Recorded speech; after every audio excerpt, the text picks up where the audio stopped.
Hi, thanks for joining us today. Our guest is Lori Hamm, the president of KC Design Team. Now, Lori her business was recently portrayed in the House and Home section of the Kansas City Star. Thanks for coming, Lori. Hi, Pete. I'm excited to be here. Thanks for having me. Now, Lori, tell me, we're going to talk today a little bit about interior design trends. Do you have any tips that you can pass along to people that own businesses or to people for their homes to help enhance the workplace and enhance their home environment? That's a great question, and actually I absolutely do.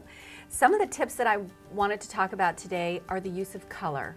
Color, okay. That is one of the most inexpensive and dramatic changes you can make in a home or an office. And the cost is so reasonable. Color changes everything and it impacts the way we feel about a space. So color is one of the things that I would like to talk about, and the other thing is architectural interest, adding architectural interest where there really is none. Creating a focal point. Every room has one, and I brought some before and after pictures if you'd like to take a look at some of let's take a look at them. pictures. Okay. What's this first one? Pete, the very first one I'm going to show you is a rec room, and it's in the basement, and as you can see, all the furniture that they're using is the furniture that's left over. All of the nice things are upstairs. Okay, that's not unlike many people's basements, I would think. Absolutely. Okay. And that's where they live, that's where they kick their feet up, watch TV, play video games, all of those types of things. Okay. But there's no reason why you can't make it warm and inviting. And the after picture here that I'm going to show you. Okay, here it is. All I did here was add new color on the walls and create architectural interest where there was none before. If you noticed in the before picture, you really couldn't tell that one feature that's standing out. You can't even notice it in the photo. So you did. So it was there, but it wasn't really emphasized. Right, and in a basement like this, there really isn't a lot of architectural interest going on, but this actually creates something where there was none before. And the use of color, this is a blue, a beautiful Sherwin-Williams blue, and it actually ties and unifies all the other colors in the room together nicely. So you don't really notice all the mix match furnishings, but you notice the beautiful color on the wall. And it's warm and inviting now in the basement. That's beautiful. Tell me about the next one. Okay, the next one actually is a photo of a bedroom. The homeowners actually did a very nice job before, very simple, very clean, but they wanted something more modern and updated. So if you notice the after picture, if you take a look at the after picture, you'll see that it doesn't even look like the same space. No, it's amazingly warm looking. Thank you, thank you. Again, creating a focal point. So when you go into a room like this, you look for the central focus point and then work outward from there? Absolutely. Every room should have a focal point. You don't want to have too much or too little on the walls. Now what about this, you have a third picture? I do have a third picture, and it is another bedroom photo, but I wanted to talk a little bit about scale. Scale is also very important in design, and scale means it's the size of one item in relation to another. If you notice in this picture, the lamp, now this is a bare bones bedroom, granted, but if you notice the lamp sitting next to the bed, how small it is compared to the bed. It just doesn't work. Okay. If you look at the after picture, it's completely different. And really everything. How'd you make such a, that's a big difference. How'd you do that? Well, one thing that we did is we unified the space with the bedding. The bedding pulled all of the colors together. The second thing is the homeowner owned this dresser. It was given to her by her mother. It was in another part of the house. We brought it in here and actually turned the mirror straight up so that it adds more height to the room, and now it looks a little bit more like a Pottery Barn dresser and not an old antique. Also, new lamps that actually fit the space and fit the scale of the room really finish off the look. Do you have any more pictures you can show us? I do have one more picture, and this is another one that we're talking about with architectural interest and scale.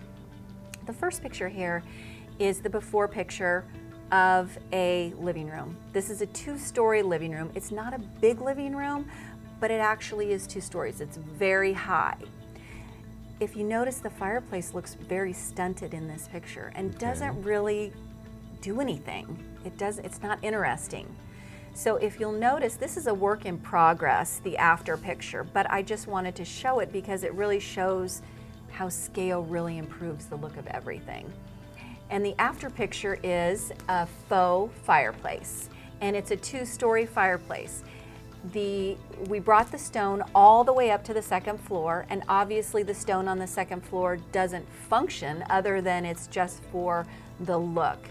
But now when you walk into the room, it actually looks like that's a 2-story fabulous stone fireplace. Wow, that really makes a dramatic difference on that place. If I was considering redoing my home, I mean, I know relatively little about interior decorating, but I would think that this might cost a lot. Can you give folks an idea what work like this costs? Absolutely. It's surprisingly inexpensive, Pete. For example, the basement remodel, all it cost was a can of paint. That's it. For the bedroom, the first bedroom that I showed you, it was actually $1,000. And the reason why it was $1,000 is because the homeowners bought a new bed, and the bed was $700. So really, it was very relatively inexpensive. And in the third photograph, with the other bedroom, it was approximately $400, and that was with new bedding and new lamps and new accessories. Well, that seems very affordable for so much and adding so much to your home. It completely changes your space. Now, I'm assuming that in your line of work, you keep track of trends in design. And do you see any trends coming up in home or business decor? Absolutely, there are some great new trends. One of the new re-emerging colors is gray.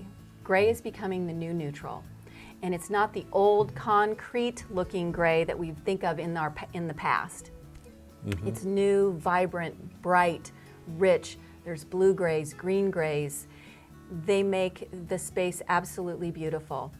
Gray pairs beautifully with white. Most homeowners have white trim in their homes. It pairs beautifully with white. And then if you add crystal or glass or gold or silver accents, it creates a very luxurious and rich look. Another trend in color is the use of corals, red corals, oranges, tangerines. Those colors are very popular. Pink is huge. If you use any of those colors in a dining room, let's say, and you add candlelight, it's flattering to everyone. That's a great trend. Coral. Coral. All right. Coral. All right. And another trend that you'll see is kitchen islands are becoming the new dining room table. And homeowners are using this kitchen island as a place to really show off their creativity. For not very much money, because you can change the top on a kitchen island and it's a completely new look. And it doesn't have to be the same color, the same type of material as what you have on your other countertops. So it doesn't have to be butcher block, or there's any number of choices. Oh, there's so many choices. Granite will always be popular, but but engineered stone now is really coming on strong. What's engineered stone? Engineered stone, there's a couple of different choices. You can use silestone, you can use quartz. It's a product that's extremely durable. It has many colors, many wonderful features, many looks. It has looks of granite, looks of concrete. And the other thing that homeowners are doing with their kitchen islands is they're varying the size and the depth of the countertop. Do you have any particular products where you might be able to shop for those products that you can pass along to people? Gordman's wins hands down every single time. It's my favorite store to shop. I send all of my clients there. It's the first place I go. They have the best selection at the best price. Okay, that's good to know. Anywhere else? Any other places? I do also like to go to Lowe's for blinds. They have very inexpensive blinds that look like they're designer blinds. So that's another place that I love to go. Uplighting is very important in any space. Lowe's and Home Depot have great uplighting for very inexpensive. Now, if somebody wanted to hire you to do an interior redesign, what if just go through some of the reasons we may not have covered that would entice somebody to use KC Design Team? I absolutely believe in passing the savings on to the client. I don't believe in marking products up so that I make more money. I believe in passing the savings along to you. I can be involved as little or as much as the client would like me to be. I can be involved from the very beginning. I can be involved in a consultation, and then you can take it on yourself. I am extremely reasonable, and I've never had any complaints. Well, thank you so much, Lori. That's Lori Ham with KC Design Team, recently portrayed in the home and house section of the Kansas City Star. Lori's business is KC Design Team. And Lori, where can people find you on the web? www.kcdesignteam.com. And the phone number? 913-579-3696. All right. Lori Ham, president of the KC Design Team. Thanks for watching, and we'll see you next week.